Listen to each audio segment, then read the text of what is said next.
You will hear a conversation about a language course. First, you have some time to look at questions 1 to 5.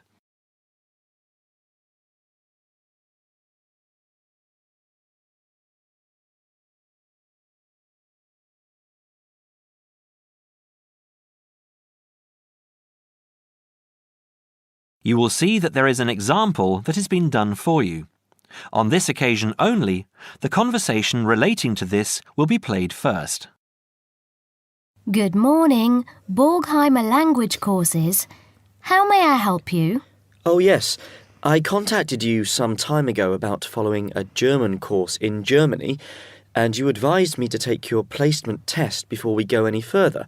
Well, I've done that now, so I'd like to go ahead with booking the course for this summer, if that's possible. Certainly, sir. You said you took the placement test.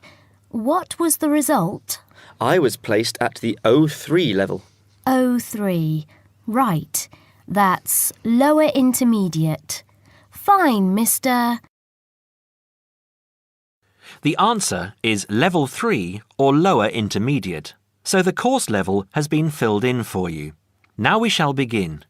You should answer the questions as you listen, because you will not hear the recording a second time.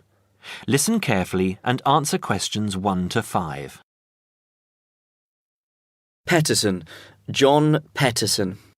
Could you spell that for me, please, Mr. Peterson? P-E-T-T-E-R-S-S-O-N.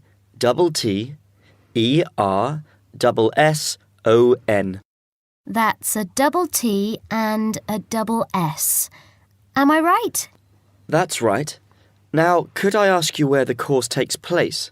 Well, we offer courses in Hamburg and Berlin. For your level, there's never a problem. There are always plenty of people for the intermediate classes. Oh dear. Does that mean that there might be a lot of students in my class? I wouldn't be very happy about that. No, don't worry, Mr. Peterson. The maximum class size is 12, but I've never known there to be more than 9 or 10 in a class. It could even be 5 or 6. Good. Actually, I'd prefer to study in Berlin. And how long is the course? 3 weeks, 5 hours a day. 2 hours only on Saturday. Sundays free. I see. And what about accommodation? There you have a choice, Mr. Peterson. You can either stay with a German family who are used to having such guests, or you can stay on the university campus, or we can book you into a nearby bed and breakfast. Is there a big difference in price? Not really. Staying with the family works out the cheapest, and the bed and breakfast is a bit more money. Staying on the university campus comes somewhere between the two price-wise, but Berlin is not too expensive anyway. Which do you recommend? Well, if you want to practice your German and be part of a German family, I would recommend staying with a family. Our families are all hand-picked, and we've never had any sort of complaint. Yes, I'll probably do that then. What are the dates of the course? The first summer course starts on the 1st of June in Hamburg and a week later in Berlin, which is what would concern you as you have chosen the Berlin course. That's the 8th of June. The next course would begin on the 2nd of July and then... The 2nd of July course would be perfect for me. Can you put me down for it now? Certainly, Mr. Peterson. Can I have your address, please? 26 Mayfield Drive, Orpington, Kent. I'm afraid I can't remember the postal code. Don't worry, Mr. Peterson. I'll check on it. Before you hear the rest of the conversation, you have some time to look at questions 6 to 10.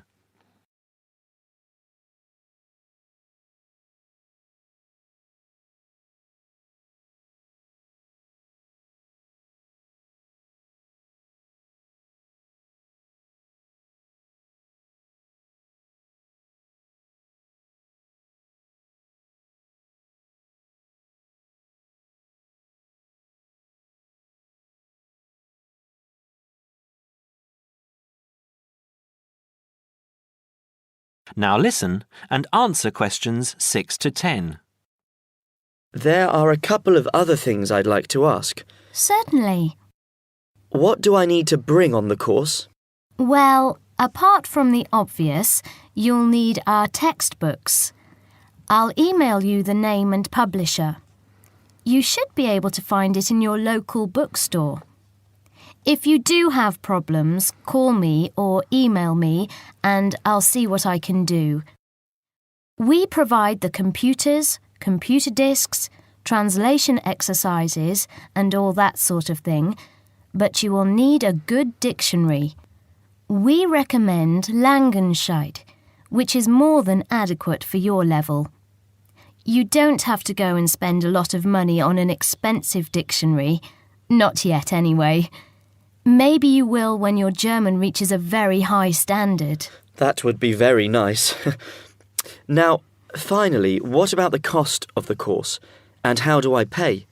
Would you like to pay that in pounds or in euros? Euros would be fine. In that case, it's 550 euros. You can pay by credit card if you like. Oh dear, I'm afraid I haven't got a credit card. How else can I pay? That's not a problem, Mr. Peterson. You can pay by bank transfer. Fine.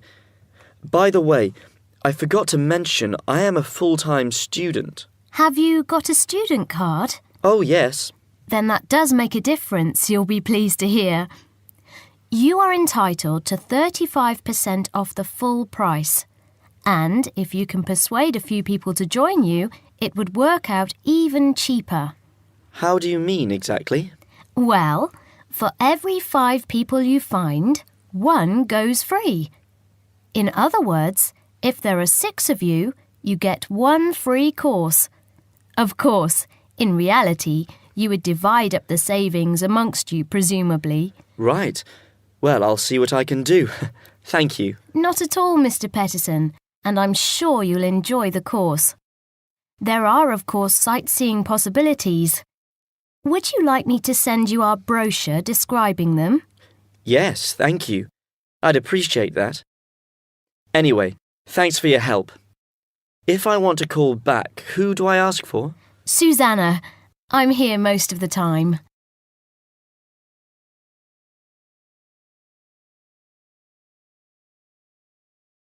That is the end of part 1. You now have half a minute to check your answers.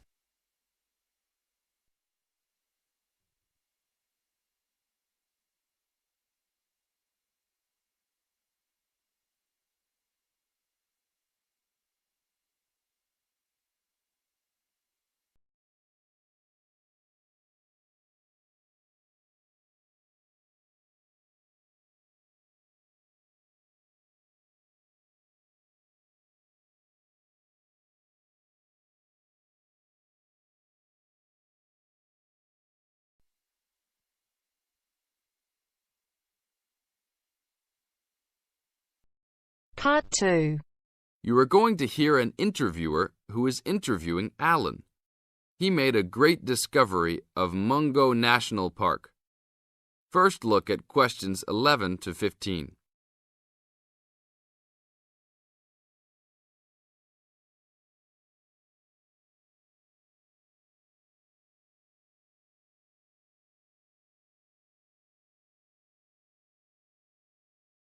As you listen to the first part of the interview, answer questions 11 to 15. An event occurred in 1996 over a period of 3 days that attracted considerable attention at the time and led to a new find in Mungo National Park, which is the focal point of the Willandra Lakes World Heritage Area in New South Wales, Australia. I talked to Alan Moore, the organizer of this trip, about his experience. Alan, what was the purpose of your trip? Well, as you know, I love the outback and lead tours of people wanting to go into more remote parts of the country. However, I thought it was time for me too to have a holiday. So I packed up my family and we went to Mungo National Park. Why did you choose this location? It holds a record of Aboriginal life stretching back over 40,000 years. And of course, I wanted my young kids to be amazed by the main feature of the park, the remarkable Walls of China, as they're called, where wind and water erosion have exposed this long history. I see. What was the weather like? It was unusual for that time of year. The rain was just one continual downpour after another. We were always soaked to the skin. So we decided to cut our holiday short and only stayed 3 days in the end. However, it was eventful. The obvious problem was to get back to the nearest town, a small place called Buranga. But the dirt roads out there are always impassable after rain, so we settled down for a long, wet wait in the park. We didn't really mind because the scenery was so interesting. However, the kids wandered away without our noticing, and eventually we realized they must be lost. So we used our two-way radio to contact the park rangers and the police, and a helicopter was sent. Luckily, the kids were found within a few hours, but they'd made an important discovery. Now look at questions 16 to 20.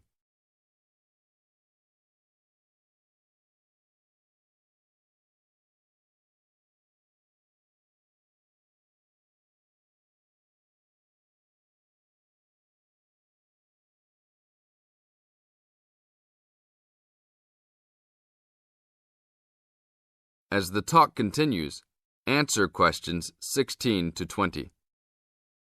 So, the trip was also eventful for another reason, wasn't it? Yes.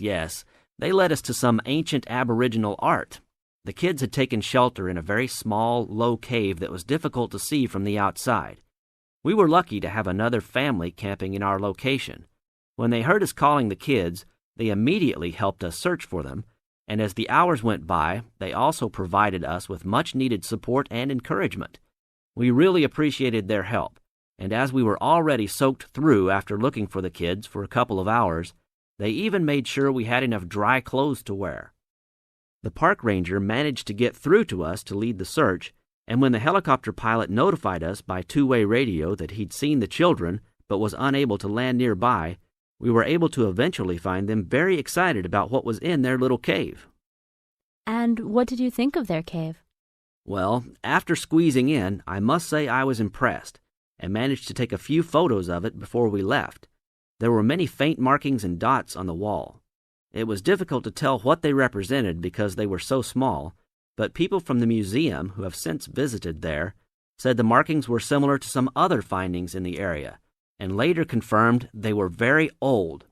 Although it's now a protected site, the children like to call it their cave, and are allowed to visit it when a ranger can go with them. Thank you, Alan. If you go to Mungo National Park, you can see the entrance to the cave and some of Alan's photos at the ranger's station. Alan continues to lead tour groups in the outback, and if you want further information... That is the end of part 2. You now have half a minute to check your answers. You now have half a minute to check your answers.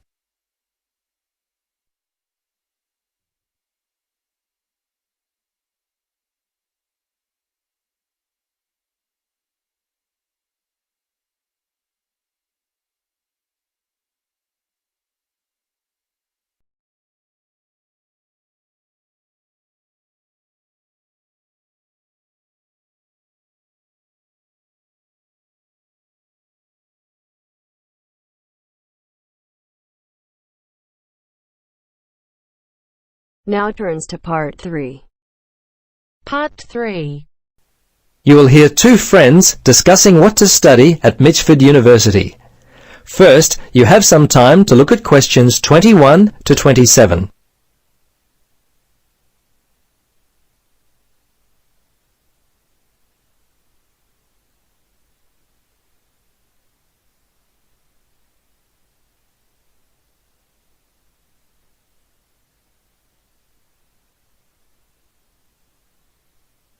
Now listen carefully and answer questions 21 to 27. Hello, Gloria. Hi, Paul. I just heard that you're studying psychology this year. At the moment, that's true, but to be honest, I'm not sure exactly what to study. You're in your third year at university. Do you have any advice for me?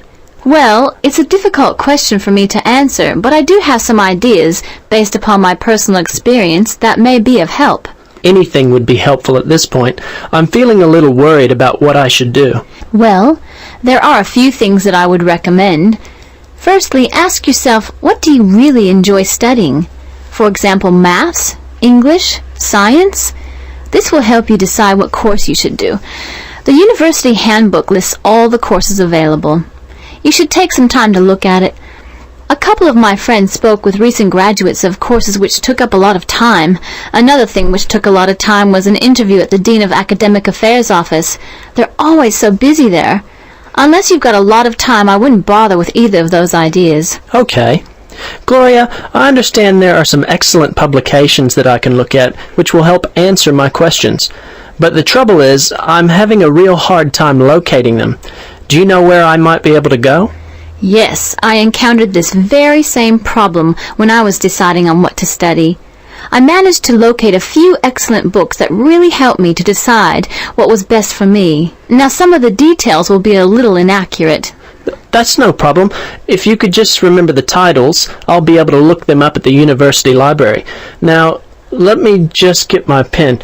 Okay, ready? All right. The first book I found was What Should I Do? It was written by Paul Smith, and I believe it was published in 2000 by Smith Brothers. I think this was the best book I read, although Judy Newton's Choosing University Courses was also an excellent help for me. Can you remember what year that one was published?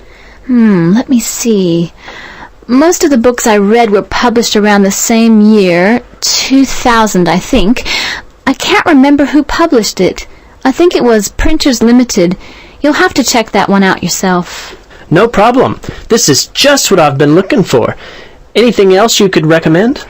Yes, there was one other book which I remember because my cousin works for the publishers Brown and Tate. He started there in 2002. Anyway, the book's called Surviving University and was written by Julie White. It's an excellent book which came out in 2004. I certainly recommend it. Before you hear the rest of the conversation, you have some time to look at questions 28 to 30.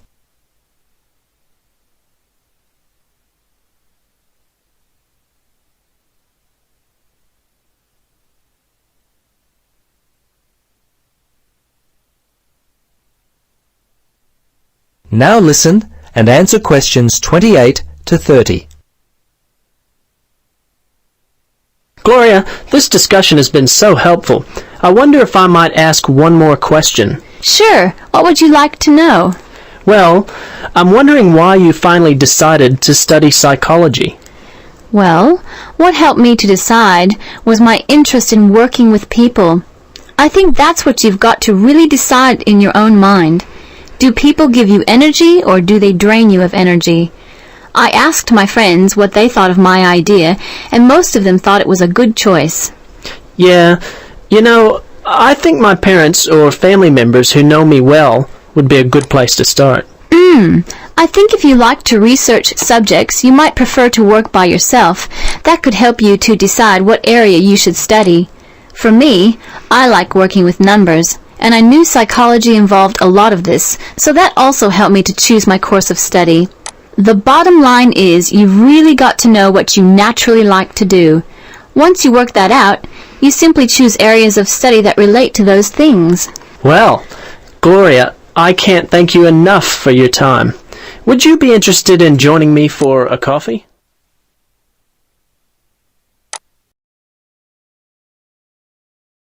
That is the end of part 3. You now have half a minute to check your answers.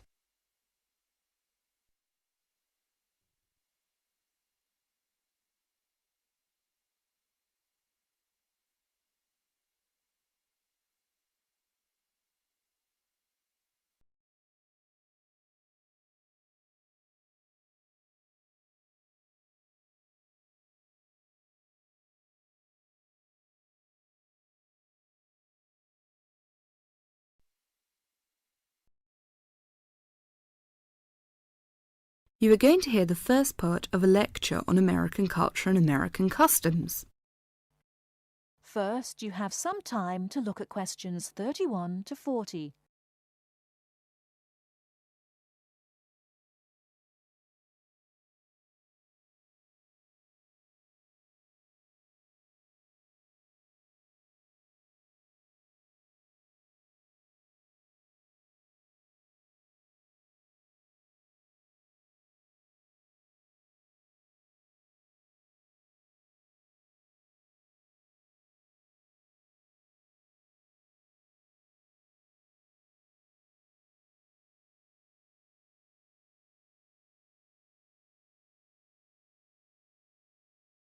Now listen carefully and answer questions 31 to 40.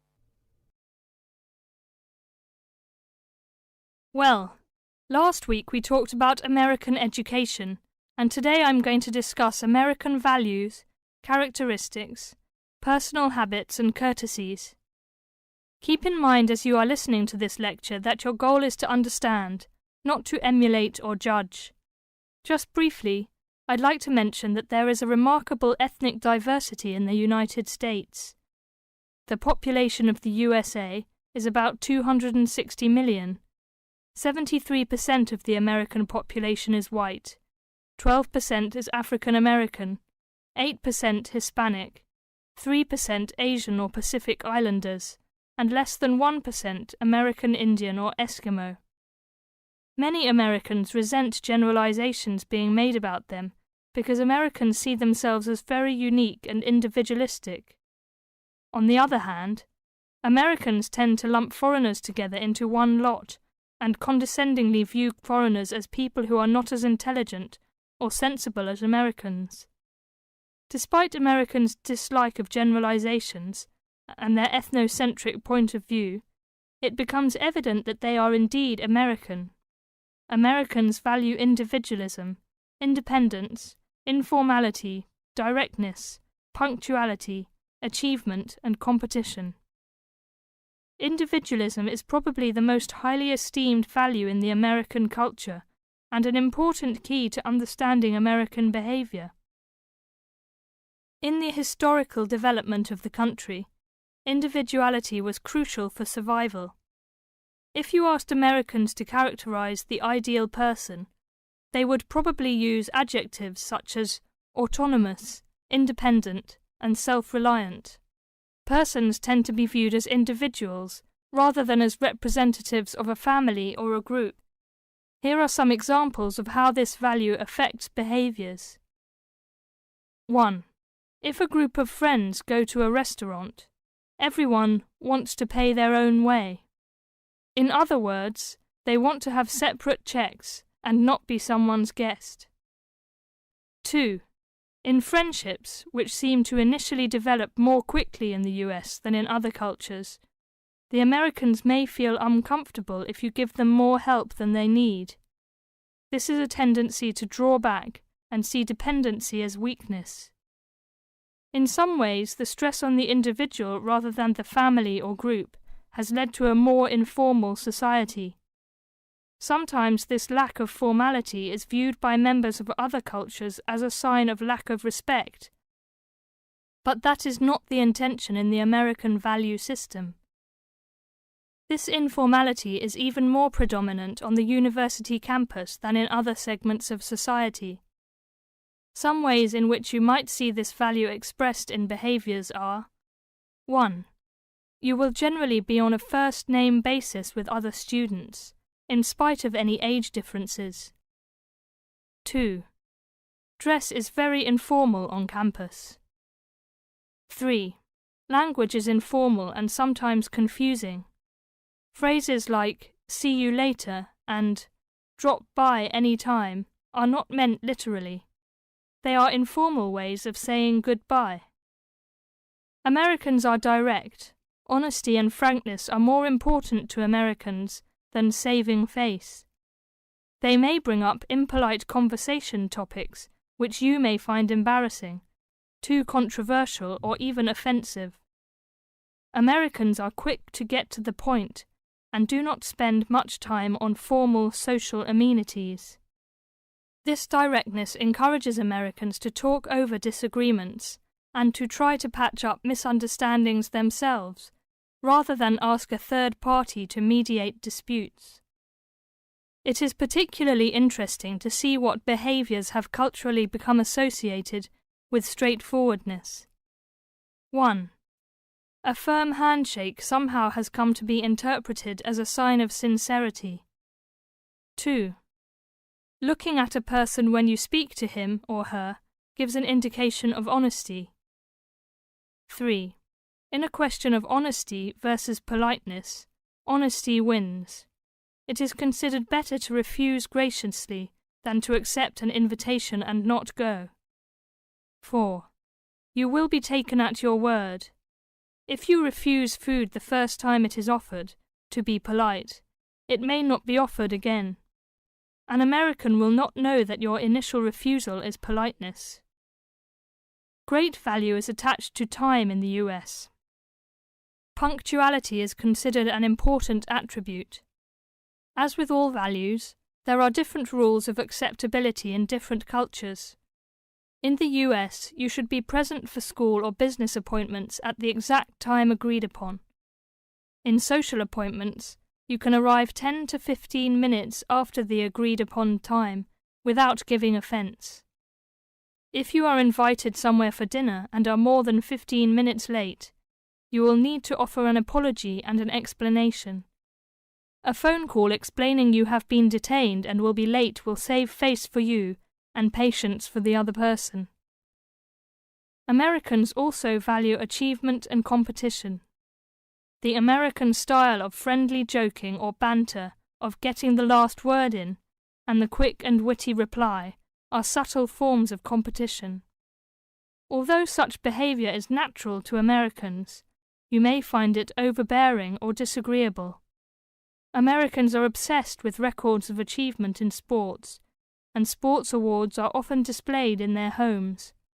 Also, sometimes books and movies are judged not so much on quality, but on how many copies are sold, or on how many dollars of profit are realized. That is the end of part 4. You now have half a minute to check your answers.